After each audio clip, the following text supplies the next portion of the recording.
What's going on, you bunch of heathens? Today we are checking out in Flanders Fields. I was recommended this a bunch when I was on vacation, or I guess a bunch. There was one person who kept recommending it, so we're continuing on with me jumping around the entirety of Sabaton's, what would you call it? Discography. Yeah. The originals are going to be linked below. Go check them out. And yeah, let's jump in.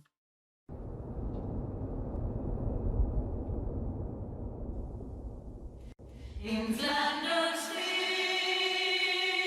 the poppies blow. Oh. Between the crosses, row on row.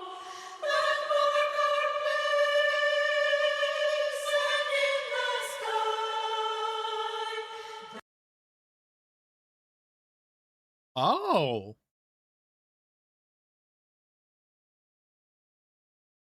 Not at all the vibe I was thinking I was going to get. Okay, I'm assuming this is like an intro slash interlude on a song. It's also reminding me of something. What is it? What? I don't know what it was called then. There was definitely a song that it reminded me of. I have no idea what it is now. The lark still bravely singing fly, still stood amid the dance below. We are the dead, short days ago. Oh, fuck. It felt no soul, sunset glow. Love them we loved, and now we lie. This is a really great, like, haunting and, like, tragic song. Holy shit.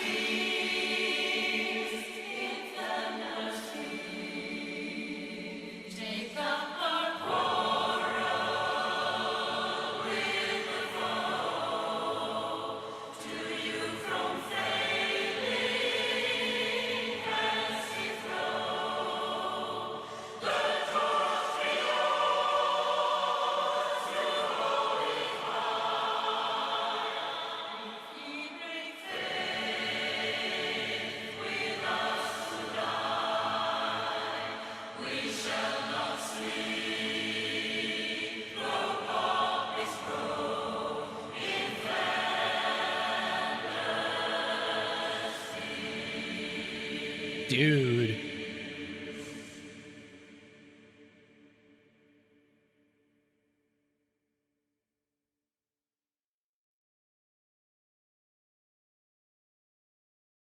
I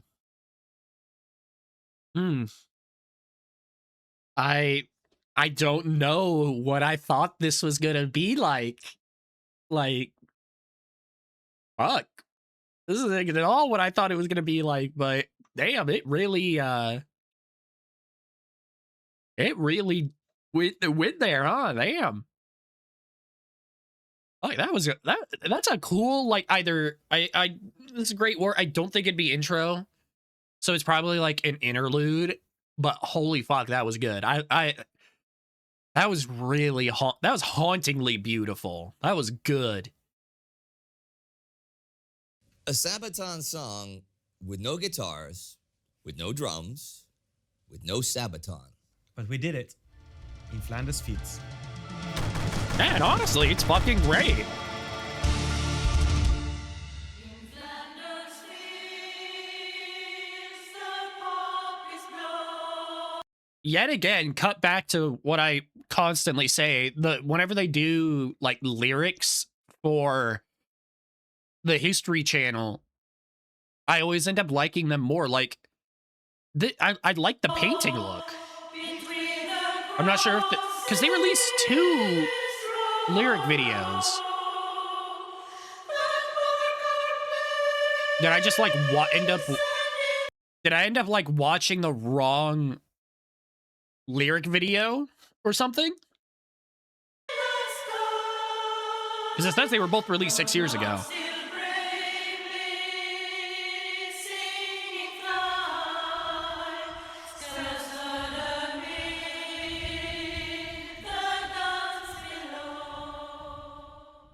At 5:10 a.m. in the early morning of November 11th, 1918, the German delegation agreed to sign an armistice. Nearly 4 years of unrelenting fighting, killing, and dying in the Great War, the First World War, seemed finally to be coming to an end. The news of the upcoming ceasefire spread like wildfire through the ranks of both sides. Fighting would be stopped at the 11th hour of the 11th day of the 11th month. However, there was still time until then. Attacks had been planned and scheduled for the morning. Ammunition for the artillery had been prepared, and soldiers had already gathered in the trenches. And indeed, the celebrations in the ranks were quickly quelled by the commanders because the attacks planned for the day were still on. Yeah, they were. What I want to say, All Quiet on the Western Front touches on this. It must be All Quiet on the Western Front. I'm pretty sure it's that movie. Actually touches on it because like they're excited and whatnot, and then lo and behold, they still go off on and for one last fucking charge, like right before it was actually signed. Only a handful of officers purposefully delayed or just ignored the orders to send their men into battle to maybe die mere hours before the end of the war. Some career officers saw their last chance to win glory and recommendation. Others as their duty to follow Allied Supreme Commander Ferdinand Foch's desire to punish the Hun as much as possible. So while people in cities all over the world went out in the streets this morning celebrating the end of the war, the men in the trenches went out to fight one last time. Up until 10:59, the Allied artillery shot as many of their shells on the German positions as possible as the men went over the top. The surviving German machine guns and artillery gave answer. On this morning alone, 11,000 casualties littered the ground on the Western Front. Ground that had already been promised to be relinquished by German high command upon signing the armistice. Not gonna lie, I'd be kind of pissed.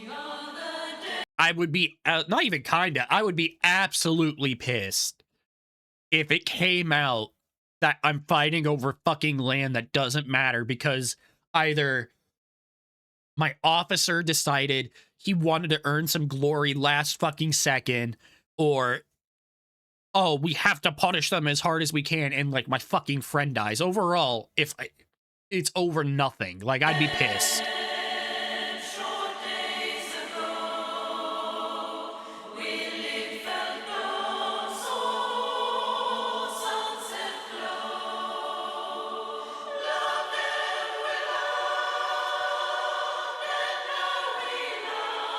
Oh, that's a depressing fucking line.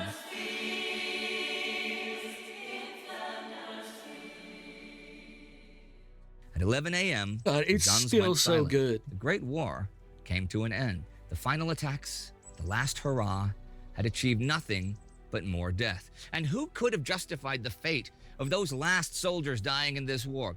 What could have been said to the hundreds of grieving widows, parents, and friends that this bloody morning had caused? How? The Belgian city of Mons was retaken this morning by the British. Now, this was the place where the war had really started for the British Expeditionary Force back in the summer of 1914. Now, it was the same place where it had ended, for the cost of 1 million lives from all over the British Empire.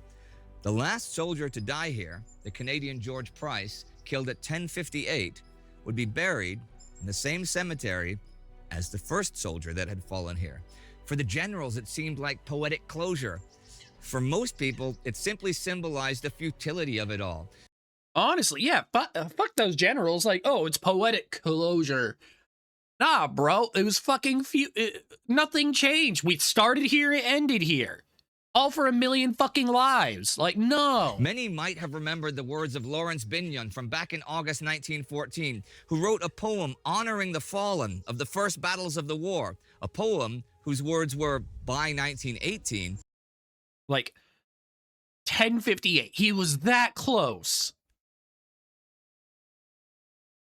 So close to getting out of the war, and he fucking inscribed in monuments that's all so over Great stupid. Britain. They went with songs to the battle. They were young, straight of limb, true of eye, steady and aglow.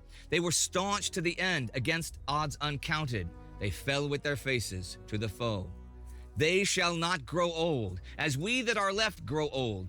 Age shall not weary them, nor the years condemn. At the going down of the sun and in the morning, we will remember them.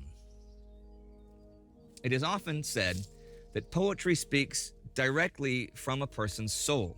Although it is defined by sets of rules and the need for structure and aesthetics that are only mastered by a few, poetry could be written by anyone, anywhere. And during the Great War, people wrote. Soldiers often needed a way to occupy their thoughts, left with not much else than a pencil and a piece of paper. Look at what he's sitting on. He's sitting on like a tin on top of like a box. Writing on such a... They began putting down those thoughts and feelings and wrote down what they had experienced and witnessed during times of extreme stress, hardship, or excitement. The air is loud with death. The dark air spurts with fire. The explosions ceaseless are. Timelessly now, some minutes passed. Those dead strode time with vigorous life till the shrapnel called an end. But not to all. In bleeding pangs, some born on stretchers dreamed of home. Dear things, war blotted from their hearts. Isaac Rosenberg, Dead Man's Dump. Unlike a letter or a diary, poetry had to be written and rewritten time and time again to get the language and the rhythm right. But when well crafted, it could speak and even scream the feelings of people who lived through the same times and the same experiences, but who did not have the words to express it themselves. Beginning before antiquity, before Homer's Iliad spoke of war and tragedy in epic form, and continuing thousands of years later, ordinary soldiers tried to tell the story of their war, in this case, the Great War. In the beginning, they spoke of grandeur and glory to be won on the field of honor. War has its horrors, but has this of good, that its sure processes sort out and bind brave hearts in one intrepid brotherhood and leave the shams and imbeciles behind. Now turn we joyful to the great attacks, not only that we face in a fair field, our valiant foe and all his deadly tools, but also that we turn disdainful backs on that poor world we scorn yet die to shield, that world of cowards, hypocrites, and fools. Alan Seeger, on returning to the front after leave. But as the war grew longer and more savage and brutal over the years, its poetry changed as well. It began focusing less on ideals and heroes and more on death and loss. Wilfred Owen made a name for himself by... Like, he's going over some of it, but you can really tell it. Just, at least I can, in, like, songs and poetry, books. Any kind of media, really, I've seen about this war, especially the World War I and World War II. It was always like glory, like, hey, we're going off the war again in the very beginning, but it quickly changes to, oh my god, what the hell are we doing? This is horrible. By writing about the tragedy of the war, and wrote in the preface of his book in May 1918, this book is not about heroes.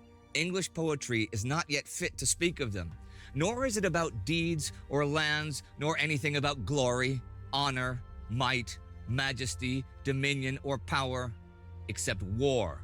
Above all, I am not concerned with poetry. My subject is war and the pity of war. If in some smothering dream, you too could pace behind the wagon that we flung him in and watch the white eyes writhing in his face. His hanging face like a devil sick of sin. If you could hear at every jolt the blood come gargling from the froth-corrupted lungs, obscene as cancer, bitter as the cud of vile, incurable sores on innocent tongues, my friend, you would not tell with such high zest to children ardent for some desperate glory the old lie, dulce et decorum est, pro patria mori. Wilfred Owen, dulce et decorum est. Dude, that is, I like that. If you could see what I've seen, if you could see the unseeing eyes because of a fucking like chemical attack. If you walk behind the cart of some dude who can't see anymore, see some dude whose face is hanging off, some fucking innocent civilian who's frothing at the mouth because their insides are liquefying, you wouldn't be telling all these fucking young kids, hey, go off to glory and whatnot. You wouldn't be telling them. Those words, that old lie, as he calls it, are Latin, written by the Roman poet Horace, and mean, it is sweet and fitting to die for the homeland. Owen did not agree. One poem honestly, that immortalized the dying in Flanders and in the Great War he overall had good reason not was to. In Flanders Fields by John McCrae. McCrae was a military doctor and a major of the 1st Brigade of Canadian Field Artillery. I feel like I've heard of him. In April and May 1915, they were fighting the Second Battle of Ypres. It is believed that after witnessing the death of a dear friend, McCrae looked out over the bombed-out battlefield, devastated, torn, and blasted. But in that grimness, the poppy flowers still bloomed, despite all the poison and death in the soil. Those small crimson flowers bloomed and were soon associated with the blood the men had shed. When the wind blew strongly and the poppy petals flew around and settled on the field, it was like the blood of the fallen drenching the earth once more. In Flanders Fields the poppies blow, between the crosses, row on row, that mark our place. And in the sky, the larks still bravely singing fly, scarce heard amid the guns below. We are the dead. Short days ago we lived, felt dawn, saw sunset glow, loved and were loved, and now we lie in Flanders Fields. That line specifically, we are the dead. We once, short days ago, we were alive. We saw dawn. We saw the sunset. We were loved, and we loved others. And now we're just in Take Flanders. up our quarrel with the foe. To you, from failing hands we throw, the torch be yours to hold it high. If ye break faith with us who die, we shall not sleep, though poppies grow in Flanders Fields. This phenomenon was observed by the locals as well. Women sold poppies and made artificial ones out of cloth to collect money for war orphans who lived close to the battlefield. In August 1921, the artificial poppies were brought to London for the super fucking casual, who lived close to the battlefield. first time and attracted the attention of the British Legion, a recently formed charitable organization. Immediately, they began to import and distribute the poppies as well. On the next Armistice Day, they would sell them to gather money for the benefits of the many thousands of unemployed and struggling ex-servicemen. A first order for 1 million poppies was placed. On November 11th, on every corner in London, at every major park, theater, hotel, bands of young girls sold poppies to the public. It was 1 shilling for those made out of silk and 3 pence for those made out of linen.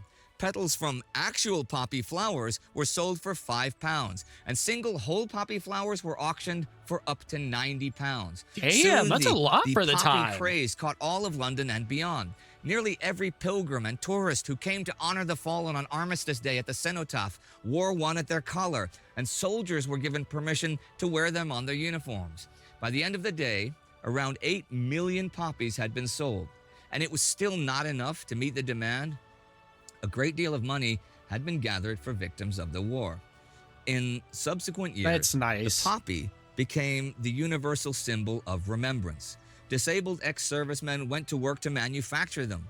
John McCrae's poem In Flanders Fields became a popular evergreen. Oh, so, okay. I was thinking so, which is probably why I know the dude.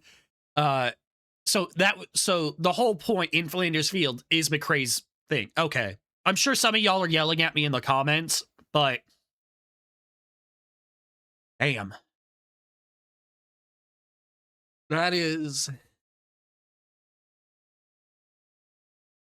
nice though. I honestly didn't know that the poppy was like the symbol for remembrance. That's nice though that they were brought in and sold to help wounded servicemen. I And like the that. poppy itself became a symbol of remembrance.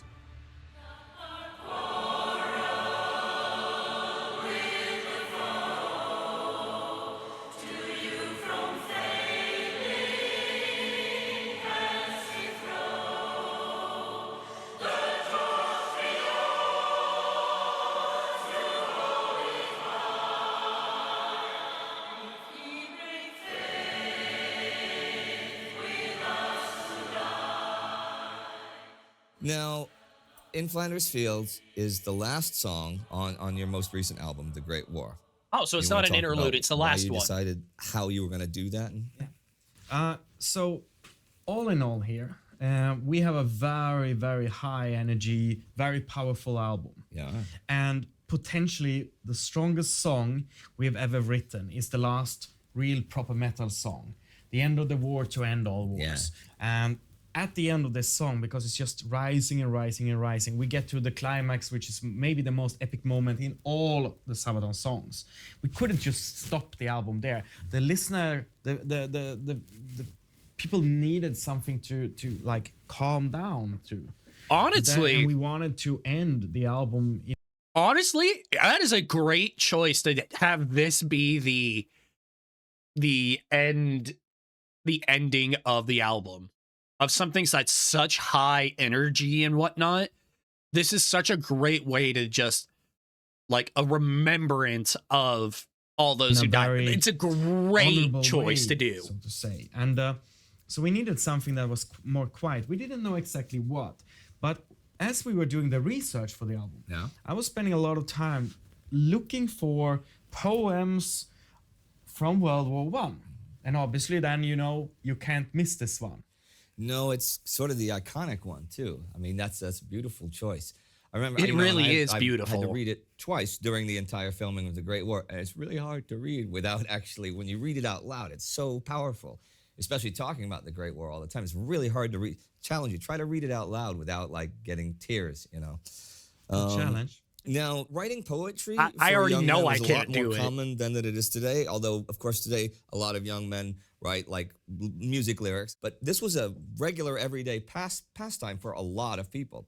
I mean, all of your newspapers had poetry that was published in peacetime or wartime, pretty much every day by people that wrote it in. And you or I would have read it every day. It wouldn't have been weird or anything. So this was a major way to explain your feelings about the war. Whereas today, honestly, that is such a cool thing that it was just like, yeah, no, this is what we did. Then the newspapers would, publish it. That's so someone cool. went to Nice. Afghanistan, you might think, cool to hear. oh, he wrote a poem about his feelings, but you might think that's a little odd. But it wasn't odd then. This was the way to write your feelings about that. And some of the other great World War I poets, Siegfried Sassoon and Wilfred Owen, I read a few of his, and he's one of the, up there with McRae, who wrote In Flanders Fields. Wilfred Owen is one of the major iconic World War I poets, and his story is, well, many of the World War I stories, if not all, are tragic, but his is exceptionally tragic. Yeah. Because not only was the famous poet, a famous war poet, he fought in the war as a regular soldier. He died fighting November 4th, 1918. That's 7 days, 1 week before the end of the war. Somebody had to be the last guy. Somebody had to be the guy. If you dies, He wasn't the last guy. he wasn't. Some guy. Yeah, no, we know him. It was Price. Pretty sure early on in the fucking thing, Price, I believe, was his name. 10:58. Guys died the morning of November 11th. It's got to be really sad. Now, That is fucking the Poetry sad. Foundation has a whole And World kind War of I section. You can just anger-inducing. Google World War I poetry Foundation. It's all free to look around and stuff. You can find McRae stuff. You can find Sassoon stuff. And I really like Wilfred Owen. He's probably my favorite. And how can it be that some of them are so prominent? Like this one takes basically all the fame.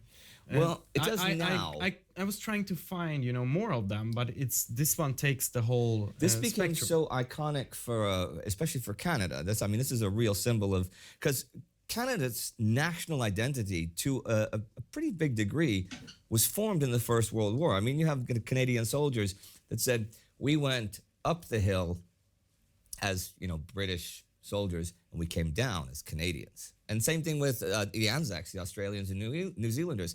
They forged a big part of their emerging national identity in the war. And McRae, of course, this is a big part of. Honestly, they really did, and it's not something that I really think about a lot. Probably because I'm not Canadian or Anzac or however you would say it. And like not part of either of those any of those countries. So it's not really something you think about. I think about a lot, but if you really they did get a lot of their national identity from the war. It's really funny because since we don't read poetry so often, but when you do read something that's so hard hitting, I mean, in Flanders Fields is. Poof. Yeah, definitely. That shit's a sucker punch. 10 points to you guys for doing that, And imagine in the future, I mean, okay, so we are writing now stories about about battles and stuff and about people. Legends album. I wonder if we would write it if we were there ourselves. Yeah. How you might write your experience. It may be a power metal song, but it would still be a hard-hitting song. Oh, yeah. Like if we would go, let's pretend it will never happen. I mean, let's hope it will never happen. But what if we would go to war and we would have to sing about it or write poems? Would it be like a power metal song?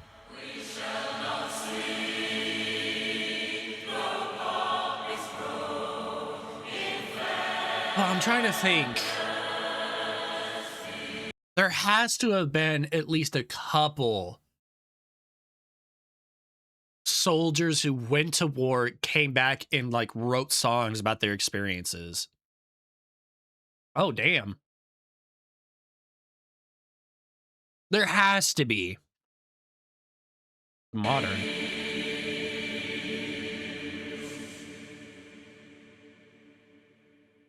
Thank you everybody for watching, and thank you everybody. There has to be. I mean, fuck.